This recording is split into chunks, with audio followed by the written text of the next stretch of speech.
से पहले team India के लिए बुरा संकेत हो सकता है, वहीं पर टीम इंडिया के बल्लेबाजों से एक बार उम्मीद लगाई जाती है। टीम इंडिया के ऐसे बल्लेबाज भाई साहब खड़े नहीं उतरते हैं। मानो टीम इंडिया जहां पर बेस्ट परफॉर्मेंस कर रही हो तो हर्षित राणा भी जिस तरह से बेस्ट परफॉर्मेंस करते हैं, और जहां पर जरूरत होती है बल्लेबाजों की वहां पर बल्लेबाज खड़े नहीं उतर रहे। अगर यही सब टाल मटोल चलता रहा तो वर्ल्ड कप में जो अभी तक होते चला आ रहा है कि जो मेजबानी करता हुआ देश भाई साहब अभी तक कोई ट्रॉफी नहीं जीत पाया, वही टीम इंडिया के साथ होने वाला है। इस संकेत से भाई साहब बुरा संकेत माना जा रहा है, क्योंकि एक बार दुबे जी जब 15 गेंदों में अर्धशतक जमा जाते हैं तब उनकी कोई तारीफ करते हुए नजर नहीं आता है, क्योंकि टीम इंडिया छोटे मार्जिन से नहीं बड़े मार्जिन से हारी है। क्योंकि एक तरफ हम जहां 5-0 से न्यूजीलैंड को हराने वाले थे तो वहीं पर न्यूजीलैंड ने भी अपना खाता खोल लिया है। तो नमस्कार दोस्तों, सटीक क्रिकेट न्यूज में आप सभी का स्वागत है। आपका काम है वीडियो को लाइक करना, चैनल पे नए हैं तो सब्सक्राइब कर लीजिए, और बहुत ज्यादा पसंद आ जाए तो दोस्तों को शेयर करना ना भूले। एक छोटा सा काम निरंतर हमें बहुत बड़ा खुशी मिलती है। लेकिन खुशी से पहले जो टीम इंडिया का परफॉर्मेंस था, परफॉर्मेंस ऐसा गायब होते हुए नजर आ रहा है कि भाई साहब संजू सैमसन की तो जगह बन नहीं रही है। T20 वर्ल्ड कप के प्लेइंग 11 में स्क्वाड में रखा जाएगा, ऐसा हम पहले से कहते चले आ रहे हैं कि भाई साहब संजू सैमसन की जगह पर किसी और को मौका दिया जाए। हाँ, जो T20 वर्ल्ड कप के एम्बेसडर रोहित शर्मा है वो शुरू से बताते चले आ रहे हैं कि भाई साहब कम से कम प्लेइंग 11 तो सेट कर ली, शायद 11 में जो जिसकी जगह पक्की है वो तो वहीं पर खेलता हुआ नजर आएगा। लेकिन नहीं, बदलाव पे बदलाव, ये टीम इंडिया के लिए बदलाव ऐसा घाव बन जाएगा कि खुद टीम इंडिया के बल्लेबाज पछताएंगे यार। हाँ, जो 2023 वनडे वर्ल्ड कप में हुआ था भाई साहब, वो ज्यादा एटीट्यूड अपने आप में नहीं रखना चाहिए। यही तो टीम इंडिया से हो नहीं पा रहा। हाँ, एक समय ऐसा लगता था जी कि शर्मा जी का बल्ला चला, ईशान किशन का बल्ला चला है, सूर्या भाव का बल्ला चला है। तब भाई टीम इंडिया को ऐसा लग रहा था कि भाई जो हमारे हार्दिक पांड्या ऑलराउंडर है वो भी ऐसा परफॉर्मेंस करेंगे।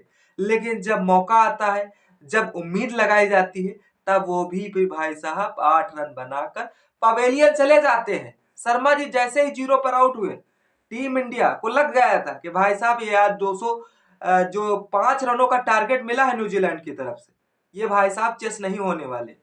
बिल्कुल सही कहा आपने। अब कुछ लोग कहेंगे यार शर्मा जी का बल्ला बोल जाता, भाई साहब टीम इंडिया बड़ी अच्छी तरीके से जीत जाती। हाँ, जीत जाती है तो मैं भी मानता हूं, लेकिन शर्मा जी का बल्ला हर मैच में चलना ये पॉसिबल हो सकता है। और बाकी खिलाड़ी क्या वहां सिर्फ स्टेज की शोभा बढ़ाने गए हैं, या फिर शर्मा और संजू या फिर सूर्या भाव से ही उम्मीद की जाएगी? तो भाई साहब बाकी प्लेयर क्या करेंगे मेरे भाई? बाकी प्लेयर किस दिन काम आएंगे? हाँ, जहां पर हमें 8 बल्लेबाजों की जरूरत लग रही थी, फिर आज हमने नया एक्सपेरिमेंट कर दिया। गौतम गंभीर कई मैचों में तो तारीफ करने को बनता है, लेकिन जब अचानक से एक्सपेरिमेंट भी कर दिया जाता है तब फिर वही मूड खराब हो जाता है भाई साहब। हाँ, ये वर्ल्ड कप से पहले टीम इंडिया के लिए बुरा संकेत हो जाता। न्यूजीलैंड को जो अपने आप में हार से उभर नहीं रही थी, आज उसने खाता खोल के बता दिया है कि भाई साहब हम भी तुमसे कम नहीं है। वहीं पर दुबे जी ने जिस तरह से एक ओवर में 29 रन ठोके तो एहसास हो गया था कि भाई यार दुबे जी तूफानी पारी खेल रहे हैं। उस तूफानी पारी से टीम इंडिया बढ़िया तरीके से यह मैच जीतने वाली है। लेकिन फिर क्या था, दुबे जी जैसे ही रन आउट होते हैं वैसे टीम इंडिया की जो उम्मीदें थी धराशायी हो गई। फिर एक बार संजू सैमसन भाई साहब बुरी तरीके से फ्लॉप हुए। संजू सैमसन पर ज्यादा लोगों का फोकस जा रहा है, क्योंकि संजू सैमसन जो T20 वर्ल्ड कप का प्लेइंग 11 का हिस्सा नहीं बन रहे। भाई साहब दे तो दिए गए मौके, कितने लोगों मौके, एक मैच में और मौका दे दिया जाएगा चलिए, जो चाहेदा प्लेयर गौतम गंभीर और सूर्या भाव के हो। उससे बावजूद ईशान किशन को जो आज पानी पिलाने के लिए रखा गया था भाई साहब, ईशान किशन होते तो आज ये टीम इंडिया भाई साहब 18.5 में जिस तरह से ऑल आउट हुई है, ये हो सकता पॉसिबल ना हो पाता न्यूजीलैंड की तरफ से। भाई साहब न्यूजीलैंड ने धमाकेदार जिस तरह से बल्लेबाजी करके बता दिया कि भाई साहब T20 वर्ल्ड कप में हम भी किसी टीम को टक्कर देने वाले। हाँ, मैं मानता हूं इंडिया बस सिर्फ जिस तरह से सेमीफाइनल के राउंड में भिड़ने वाली है, लेकिन उससे पहले जो ग्रुप स्टेज से मैच खेले जाएंगे ये न्यूजीलैंड हल्के में नहीं लेने वाली। फिलहाल जिस तरह से आज टीम इंडिया के बल्लेबाज बुरी तरीके से फ्लैप हुए हैं, भाई साहब ये देखने वाला है।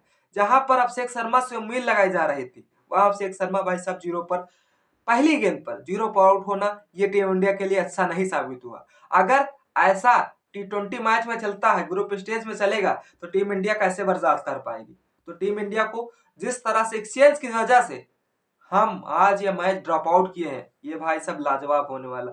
संजू सैमसन ने एक बार अपना रवैया अपनाया था, अपनी जो है स्किलेटर के साथ साथ भाई साहब गियर बदलने की कोशिश की, लेकिन फिर भी क्या था, वो भी 24 रन बनाकर पवेलियन चले गए। एक छक्का 3 चौके आए उनके बल्ले से, लेकिन ज्यादा परफॉर्मेंस नहीं टिक पाई है। फिर एक बार उम्मीद थी कि कुछ शर्मा जी भाई साहब जीरो पर चले गए थे, अब ऐसा लग रहा था कि भाई ओपनर है, जिम्मेदारी संभालेंगे, लेकिन ऐसा नहीं हो पाया मेरे भाई। तो दूसरी तरफ सूर्या भाऊ 8 पे 8 रन बनाकर अपनी कप्तानी पारी खेलकर चले गए भाई साहब। अब बाकी प्लेयरों को जिम्मेदारी दे गए थे, सौंप गए थे, उस जिम्मेदारी पर वो प्लेयर उतरने भी थे, लेकिन फिर क्या था, रिंकू सिंह पर भी जिस तरह से थोड़ा प्रेशर आता है, रिंकू सिंह और शिवम दुबे मिल गए भाई साहब। टीम इंडिया का जो प्रेशर दबाव में था, क्योंकि टीम इंडिया भाई साहब 85 पे 5 विकेट थे। अब टीम इंडिया को जहां पर 200 प्लस रन का टारगेट चेस करना हो, वहां पर टीम इंडिया के जिम्मेदार बल्लेबाज ऐसा ही खेलते। रिंकू सिंह ने भी ऐसा खेला, 30 गेंदों में 30 रन बनाए। नहीं तो रिंकू सिंह का भाई साहब जिस तरह से एवरेज रहता, वो भाई साहब हाई ही एवरेज रहता। आज जो रिंकू सिंह भाई साहब 30 गेंदों में 39 रन बनाए, ये टीम इंडिया के लिए बहुत ही अच्छा होने वाला है। लेकिन उससे पहले हार्दिक पांड्या, जो लोग कह रहे थे ना भाई साहब, जिस दिन हार्दिक पांड्या का बल्ला चलेगा उस दिन तबाही आएगी, हाँ जरूरत थी, कहां दिखी हमें तबाही। भाई कम से कम 30-40 रन मार जाते। जो टीम इंडिया आज 50 रनों से 50 बड़े मार्जिन से आज हार हुई है टीम इंडिया के लिए, ये टीम इंडिया की बड़ी टीमों के लिए अच्छा नहीं है भाई साहब। जब हम नंबर 1 T20 में गिने जा रहे हैं, तो वैसा परफॉर्मेंस करें यार। 2-3 रनों से हार जाए तो ऐसा चलेगा, लेकिन इतने इतने बड़े रनों से हारे ये संभव नहीं हो पाएगा। फिर क्या था, सुबह शिवम दुबे से उम्मीद थी, तो शिवम दुबे अच्छा रन भी बनाते हैं, लेकिन शिवम दुबे के बारे में भाई साहब कोई तारीफ नहीं करेगा।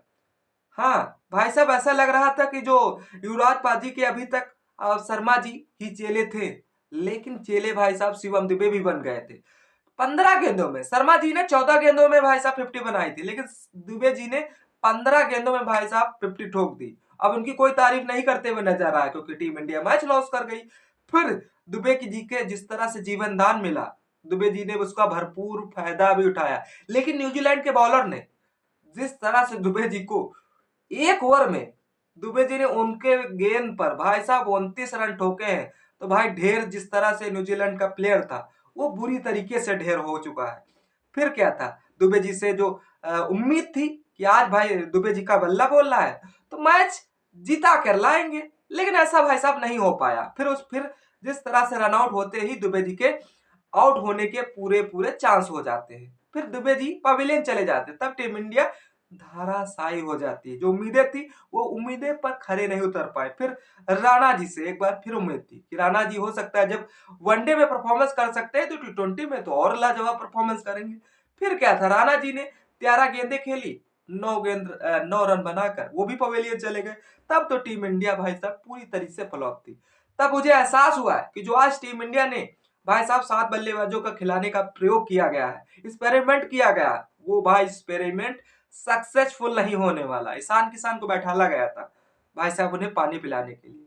सोचा था कि भाई साहब अगर कोई प्लेयर ना भी खिलाए तो कैसा रहेगा, लेकिन गौतम गंभीर जो पिछले मैचों में 3 मैचों में दिमाग लगाए, अगर वही दिमाग के साथ प्लेइंग 11 खेलेगी टीम इंडिया, तो भाई साहब पूरी तरीके से जीत के चांस है। अन्यथा जो अभी तक होते चला आ रहा कि मेजबान करने वाला देश भाई ट्रॉफी नहीं जीतता, वही टीम इंडिया के साथ हो गया यार।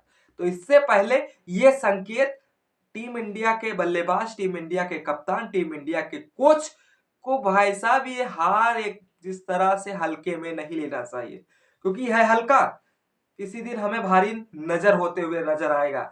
फिलहाल रवि बिश्नोई ने 10 पे 10 रन बनाए, बाकी प्लेयरों ने खास प्रदर्शन नहीं किया जो शायद करना चाहिए था।